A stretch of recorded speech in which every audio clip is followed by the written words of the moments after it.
ഇന്ന് തയ്യാറാക്കാൻ പോകുന്നത് പച്ചപ്പയറും ഉണക്കച്ചെമ്മീനും ഉപയോഗിച്ച് ചോറിൻ്റെ കൂടെയോ കഞ്ഞിയുടെ കൂടെയോ കഴിക്കാൻ പറ്റിയ വളരെ എളുപ്പത്തിൽ തന്നെ തയ്യാറാക്കി എടുക്കാൻ പറ്റിയ പച്ചപ്പയർ ഉണക്കച്ചെമ്മീൻ മെഴുക്കുവരട്ടിയുടെ റെസിപ്പിയാണ്.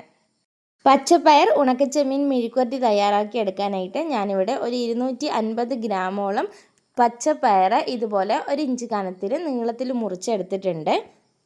അതിൻ്റെ കൂടെ തന്നെ 50 ഗ്രാമോളം ഉണക്കച്ചെമ്മീനും എടുത്തിട്ടുണ്ട്.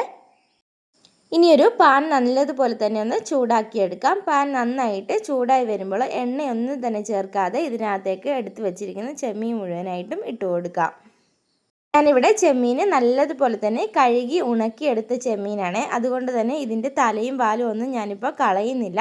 നിങ്ങൾക്കിത് വേണ്ടാന്നുണ്ടെങ്കിൽ തലയും വാലും നുള്ളിക്കളഞ്ഞതിന് ശേഷം കഴുകി വൃത്തിയാക്കി എടുത്തതിന് ശേഷം ഇതിനകത്തിട്ടിട്ട് നന്നായിട്ടൊന്ന് ചൂടാക്കിയെടുത്താൽ മതിയാകും. ചെമ്മീൻ നല്ലതുപോലെ തന്നെ ചൂടാക്കി എടുക്കുമ്പോൾ ഇതിനകത്തേക്ക് ഒട്ടും തന്നെ എണ്ണ ചേർത്ത് കൊടുക്കേണ്ട ആവശ്യമില്ല.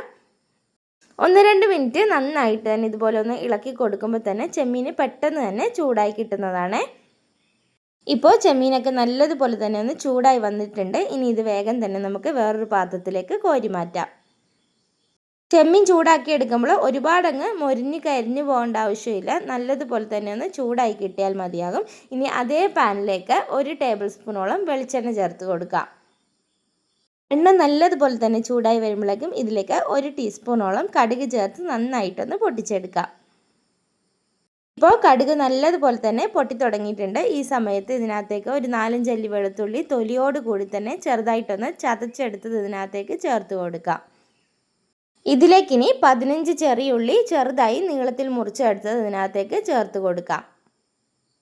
ഉള്ളി ഇപ്പോൾ വഴറ്റിയെടുക്കേണ്ട ആവശ്യമൊന്നുമില്ല. ഇതിൻ്റെ കൂടെ തന്നെ നേരത്തെ നമ്മൾ നീളത്തിൽ മുറിച്ച് വെച്ചിരിക്കുന്ന പച്ചപ്പയർ മുഴുവനായിട്ടും ഇതിനകത്തേക്ക് ചേർത്ത് കൊടുക്കുക.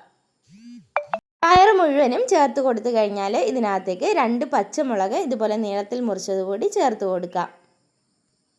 ചെറിയൊരു കളറിനും ഒരല്പം എരിവിനും വേണ്ടി കാശ്മീരി ചില്ലി പൗഡർ ചേർത്ത് കൊടുക്കാം. ഞാനിപ്പോൾ 1 ടീസ്പൂൺ കാശ്മീരി ചില്ലി പൗഡറാണ് ചേർത്ത് കൊടുക്കുന്നത്. നിങ്ങൾക്കൊരല്പം എരിവ് കൂടുതൽ ആവശ്യമുണ്ടെങ്കിൽ സാദാ മുളക് പൊടിയും കാശ്മീരി ചില്ലി പൗഡറും ഒരുപോലെ ചേർത്ത് കൊടുത്താൽ മതിയാകും. ഇനി ഇതിനെല്ലാം കൂടെ ആവശ്യത്തിനുള്ള ഉപ്പ് ചേർത്ത് കൊടുത്തതിന് ശേഷം നല്ലതുപോലെ തന്നെ ഒന്ന് ഇളക്കി യോജിപ്പിച്ചെടുക്കാം. ഈ വീഡിയോ കണ്ടുകൊണ്ടിരിക്കുന്ന സമയത്ത് ഏതെങ്കിലും കൂട്ടുകാർ ഈ ചാനൽ ഇതുവരെയും സബ്സ്ക്രൈബ് ചെയ്തിട്ടില്ലെങ്കിൽ വേഗം പോയിട്ട് ഒന്ന് സബ്സ്ക്രൈബ് ചെയ്തേക്കണേ. അതുപോലെ തന്നെ ആ തൊട്ടടുത്ത് കാണുന്ന ബെൽ ബട്ടൺ കൂടി ഒന്ന് എനേബിൾ ചെയ്ത് ഓൾ എന്നുകൂടി പ്രസ് ചെയ്യാൻ മറക്കല്ലേ. എന്നാൽ മാത്രമേ ഞാൻ അപ്ലോഡ് ചെയ്യുന്ന വീഡിയോകൾ പെട്ടെന്ന് നോട്ടിഫിക്കേഷനായിട്ട് നിങ്ങൾക്ക് കിട്ടുകയുള്ളൂ. ഇപ്പോൾ ഇതെല്ലാം ഞാനിവിടെ നല്ലതുപോലെ തന്നെ ഇളക്കി എടുത്തിട്ടുണ്ട്. ഇനി ഇതൊന്ന് വേകാൻ ആവശ്യമായിട്ട് ഒരു 1/4 ഗ്ലാസ് വെള്ളം ചേർത്ത് കൊടുക്കാം. വെള്ളം ഒരുപാടങ്ങ് ചേർത്ത് കൊടുക്കേണ്ട ആവശ്യമില്ല. 1/4 ഗ്ലാസ് വെള്ളം തന്നെ ചേർത്ത് കൊടുത്താൽ മതിയാകും.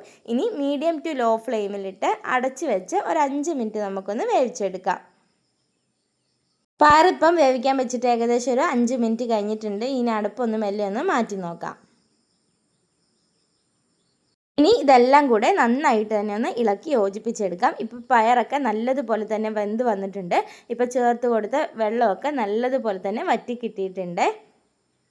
എല്ലാം കൂടെ മൊത്തത്തിൽ നന്നായിട്ട് തന്നെ ഇളക്കി യോജിപ്പിച്ചെടുത്ത് കഴിഞ്ഞാൽ നേരത്തെ നമ്മൾ വറുത്ത് മാറ്റി വെച്ചിരിക്കുന്ന ചെമ്മീൻ മുഴുവനായിട്ടും ഇതിനകത്തേക്ക് ചേർത്ത് കൊടുക്കാം. ഇനി ചെമ്മീനും പയറും നല്ലതുപോലെ തന്നെ ഒരുപോലെ ആകുന്നത് വരെ ഒന്ന് 1 മിനിറ്റ് നന്നായിട്ടൊന്ന് ഇളക്കി കൊടുക്കാവേ. ചെമ്മീനും കൂടെ ചേർത്ത് കൊടുക്കുന്ന സമയത്ത് ഉപ്പ് നോക്കിയിട്ട് ഒരല്പം വേണമെന്നുണ്ടെങ്കിൽ ഈ സമയത്ത് ചേർത്ത് കൊടുക്കാവുന്നതാണ്. ഇതിനി വീണ്ടും അടച്ചു വെച്ച് 1-2 മിനിറ്റ് ഒന്നുകൂടി ഒന്ന് ലോ ഫ്ലെയിമിലിട്ടൊന്ന് കുക്ക് ചെയ്തെടുക്കാം. ഇപ്പോൾ ചെമ്മീനും കൂടെ ചേർത്ത് പയർ വേവിക്കാൻ തുടങ്ങിയിട്ട് ഏകദേശം 2 മിനിറ്റ് കഴിഞ്ഞിട്ടുണ്ട്. ഇനി അടപ്പൊന്ന് മെല്ലെ ഒന്ന് മാറ്റി നോക്കാം. ഇപ്പോൾ നല്ലൊരു മണം വന്ന് തുടങ്ങിയിട്ടുണ്ട്. ഇനി വീണ്ടും മൊത്തത്തിലൊന്ന് നന്നായിട്ടൊന്ന് ഇളക്കി യോജിപ്പിച്ചെടുക്കാം. ഇപ്പോൾ പയറും ചെമ്മീനും ഒക്കെ നല്ലതുപോലെ തന്നെ ഒന്ന് മൊരിഞ്ഞ് വന്നിട്ടുണ്ട്. സാധാരണ നമ്മൾ വീട്ടിൽ പയർ ഉപയോഗിച്ച് മെഴുക്കുവരട്ടി തയ്യാറാക്കുന്നതിനേക്കാളും കുറച്ചുകൂടി ടേസ്റ്റ് കൂടുതൽ ചെമ്മീനും പയറും ഉപയോഗിച്ച് ഒരുപോലെ മെഴുക്കുവരട്ടി തയ്യാറാക്കി എടുക്കുമ്പോഴാണ്. ഇനി വീട്ടിൽ ഉണക്കച്ചെമ്മീനും പയറും ഒക്കെ വാങ്ങുന്ന സമയത്ത് ഇതുപോലെ തീർച്ചയായിട്ടും ഈ റെസിപ്പി ഒന്ന് ട്രൈ ചെയ്ത് നോക്കി ഫീഡ്ബാക്ക് അറിയിക്കാൻ മറക്കല്ലേ. ഇന്നത്തെ റെസിപ്പി വീഡിയോ ഇഷ്ടപ്പെട്ടെങ്കിൽ ഈ വീഡിയോ ഒന്ന് ലൈക്ക് ചെയ്യാനും നിങ്ങളുടെ ഫ്രണ്ട്സിന് ഷെയർ ചെയ്യാനും മറക്കല്ലേ.